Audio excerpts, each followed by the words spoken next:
News 18 India।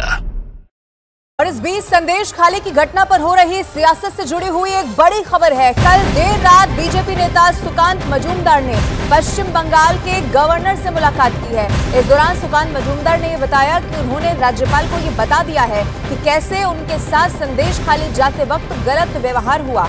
इसके साथ ही उन्होंने आरोप ये भी लगा दिया कि संदेश खाली में धारा 144 सिर्फ और सिर्फ बीजेपी नेताओं के लिए है, जबकि टीएमसी के लोग 50 लोगों को लेकर संदेश खाली में घूम रहे हैं। ये बड़ा आरोप भी लगाया और गवर्नर को उनके साथ हुए गलत व्यवहार के बारे में भी सुकांत मजूमदार की तरफ से बताया गया है। ये बड़ी खबर है। संदेश खाली की घटना पर इस वक्त जबरदस्त सियासत हो रही है। कल देर रात बीजेपी नेता सुकांत मजूमदार ने पश्चिम बंगाल के गवर्नर से मुलाकात की है।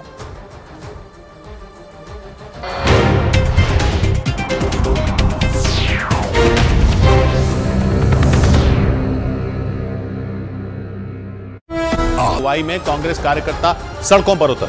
इनमें महिलाओं की अच्छी खासी संख्या थी और ये सभी लोग भुवनेश्वर में सीएम हाउस का घेराव करने के लिए आगे बढ़े। लेकिन जैसे ही पुलिस ने इन्हें रोका, हंगामा शुरू हो गया। भुवनेश्वर में सीएम हाउस का घेराव करने पहुंचे कांग्रेस कार्यकर्ताओं की पुलिस से धक्का मुक्की हुई। प्रदर्शन में महिलाओं की संख्या अच्छी खासी थी और ये सभी आगे बढ़ने के लिए पुलिस से जूझती नजर आई। कुछ तो जमीन पर बैठ गए। इन्हें उठाने के लिए पुलिस ने खूब मेहनत की, लेकिन हंगामा नहीं रुका, क्योंकि अलका लांबा की अगुवाई में प्रदर्शन में शामिल महिलाओं ने बैरिकेड गिराने की कोशिश की, पुतला भी जलाया। भुवनेश्वर में ओडिशा सरकार के खिलाफ यह हंगामा महिलाओं की गुमशुदगी के मुद्दे पर हुआ। झूठा मिशन शक्ति के नाम पर जो झूठ बोला उसकी पोल खोल रही है ना ये बहनें, ये दिल्ली से नहीं लाई। कांग्रेस के मुताबिक पिछले 2 साल में देश में करीब 10 लाख लड़कियां लापता हुई।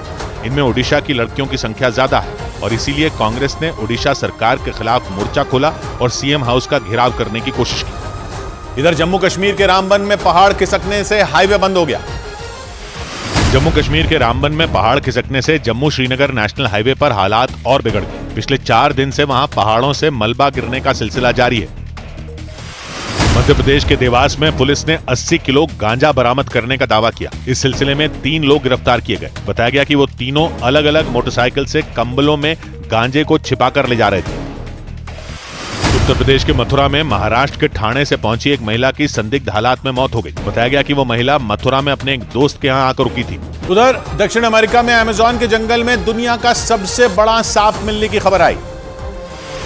दक्षिण अमेरिकी देश ब्राजील के अमेज़न के जंगलों में दुनिया का सबसे बड़ा सांप मिलने का दावा किया गया। खबर है कि वहां के जंगलों में एक बेहद दुर्लभ प्रजाति का हरा एनाकोंडा मिला। इस एनाकोंडा की लंबाई करीब 26 फीट और वजन 500 किलो बताया गया।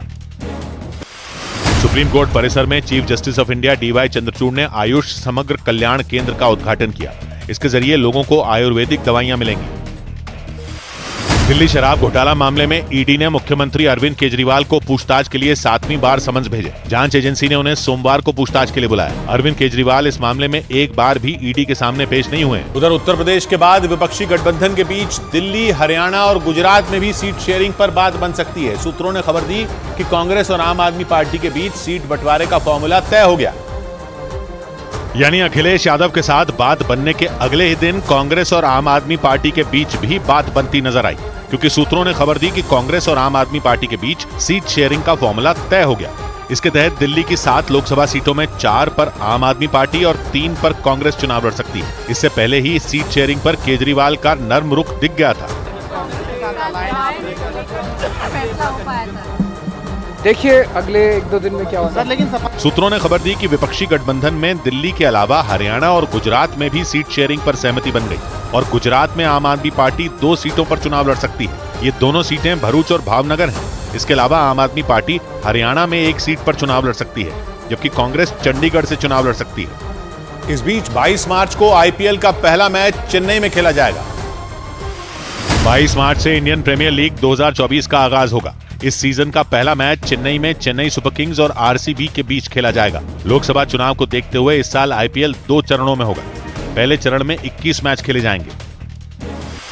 चोट की वजह से गेंदबाज मोहम्मद शमी इस बार IPL का एक भी मैच नहीं खेल पाएंगे। गुजरात टाइटंस के खिलाड़ी मोहम्मद शमी ने पिछले साल IPL में सबसे ज्यादा 28 विकेट लिए थे।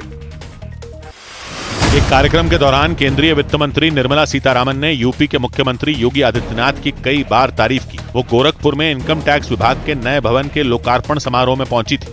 हर जिला में कम से कम एक बार, कई बार 2 बार भी जाते हैं एक जिला में, विद इन 1 ईयर। उधर आंध्र प्रदेश के विजयवाड़ा में वादे पूरे न करने का आरोप लगाकर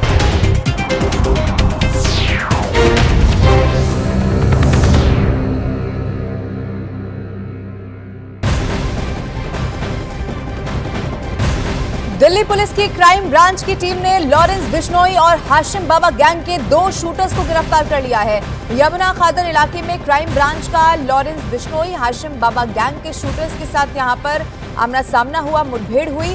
अब इस मुठभेड़ में दोनों शूटर आमिर और दानिश के जख्मी होने की खबर है। उनके पैर में गोली लगी थी। दोनों के पास से 2 पिस्तौल और 9 जिंदा कारतूस बरामद कर लिए गए हैं। पुलिस के मुताबिक शूटर आमिर आधा दर्जन आपराधिक वारदात में शामिल है, जिसमें हत्या की कोशिश, आर्म्स एक्ट का भी मामला शामिल है, जबकि शूटर दानिश पर दंगा और आर्म्स एक्ट के मामले चल रहे हैं।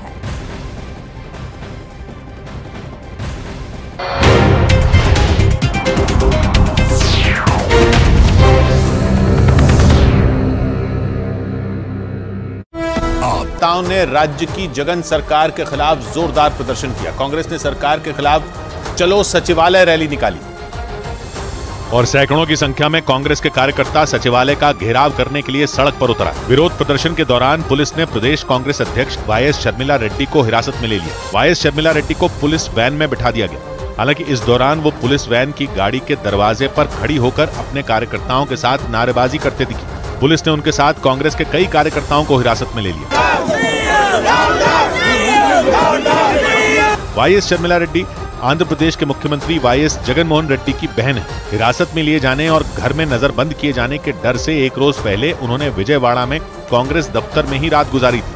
पार्टी दफ्तर में फर्श पर लेटे हुए उनका एक वीडियो भी सामने आया था। कांग्रेस ने मुख्यमंत्री वाईएस जगनमोहन रेड्डी पर आरोप लगाया कि राज्य में युवाओं और छात्रों को नौकरी देने में वो नाकाम साबित हुए। जम्मू कश्मीर के बारामूला जिले के गुलमर्ग में बर्फ की चट्टान खिसकने से हाहाकार मच गया। चट्टान टूटने की वजह से भयानक बवंडर उठा और उसकी चपेट में आने से एक विदेशी पर्यटक की मौत हो गई, जबकि 2 लोग घायल हो गए। पिछले कई दिनों से जम्मू कश्मीर के कई हिस्सों में भारी बर्फबारी हो रही है। 2 दिन पहले ही मौसम विभाग ने ऊंचाई वाले इलाकों में बर्फ की चट्टान खिसकने का अलर्ट जारी किया था। और मौसम विभाग की ये भविष्यवाणी तब सच साबित हो गई जब गुलमर्ग में भारी बर्फबारी की वजह से वहां बर्फ की एक बड़ी चट्टान खिसक गई। पहाड़ की चोटियों से नीचे की तरफ बर्फ का ऐसा बवंडर उठा कि उसे देखने के बाद लोगों की सांसें थम गईं।